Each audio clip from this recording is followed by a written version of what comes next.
The following true story is about a very unusual procession that took place in the middle of the 19th century in the small town of Watseka in Illinois.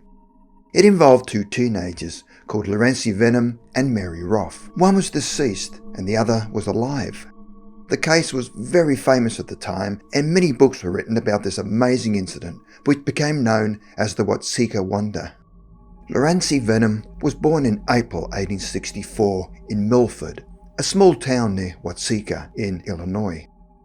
In 1877, when she was 13 years old, she told her parents that the previous night there were people in her room and they were calling out the words "Rancy, Rancy," and she could feel their presence.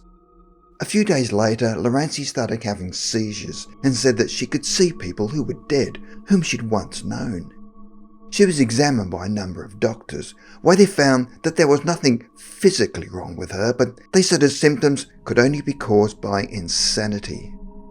As it was only a small town, word got around fast about what she'd been experiencing, and before Lurancy would be sent away to an asylum, where it was more than likely she would never leave, her family received a visit from a man named Roff, whose daughter Mary had suffered the same symptoms more than a decade before.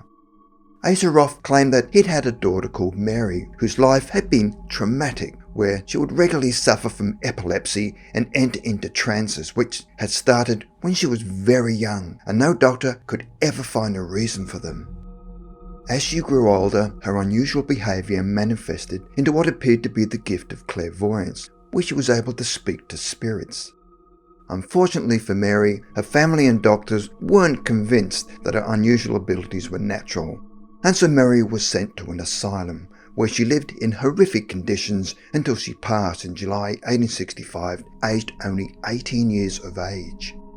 Mr. Roff did not want the same fate for Vennum's daughter Lurancy, and recommended she see a Dr. E. Winchester Stevens of Janesville, Wisconsin, who also happened to be a spiritualist and would not be so eager to send her to an asylum.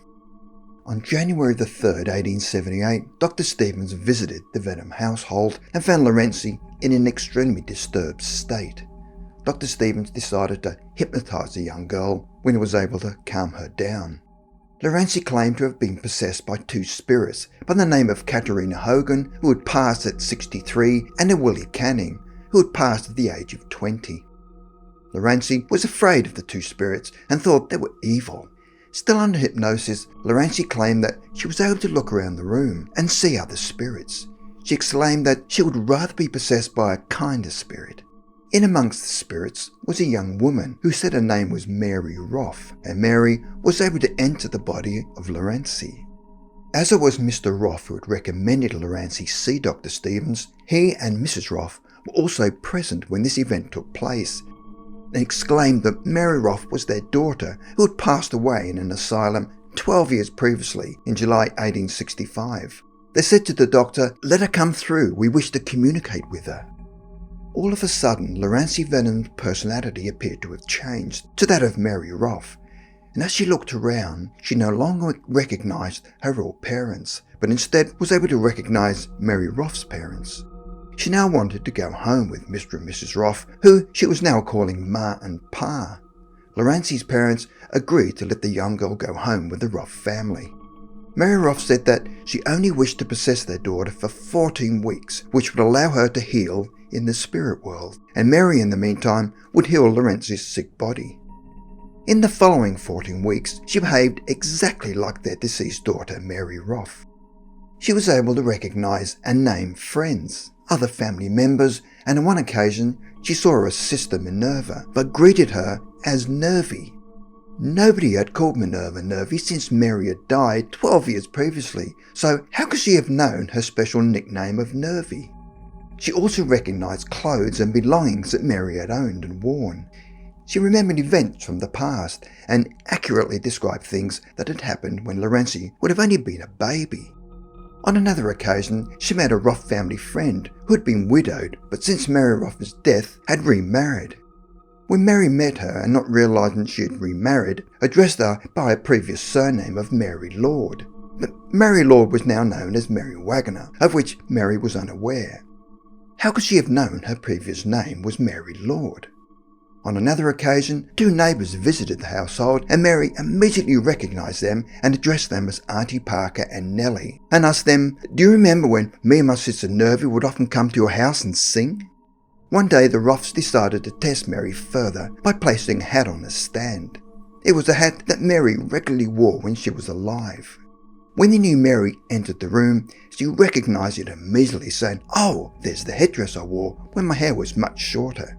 More proof followed when she asked her parents for the box of letters from a former existence. Mrs. Roff had kept the letters in remembrance of her deceased daughter and was immediately able to produce them. In the box were letters and mementos that Mary was able to identify, and she scolded her mother for not bringing them out earlier. She appeared to know everything about the Roff family, while at the same time being courteous but distant with her own family. When the Vennum family paid their daughter a visit, Lurancy hardly paid them any attention, as if they were strangers.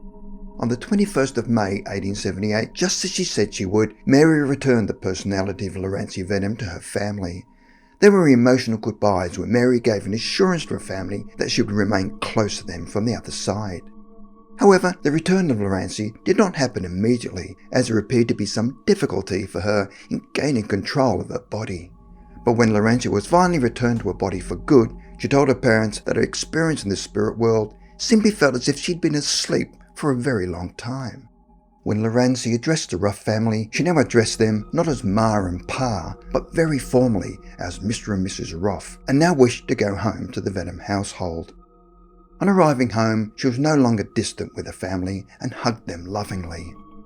From that moment, Lurancy led a healthy, normal life, but also remained close to the Roff family. Lurancy eventually married a local man and went on to give birth to 11 children.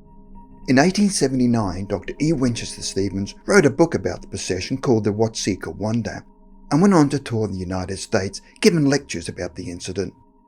In 1890, the complete facts about the case were reviewed by the American Society for Psychical Research by the famous skeptical researcher Dr. Richard Hodgson, who accepted Dr. Winchester's facts and findings.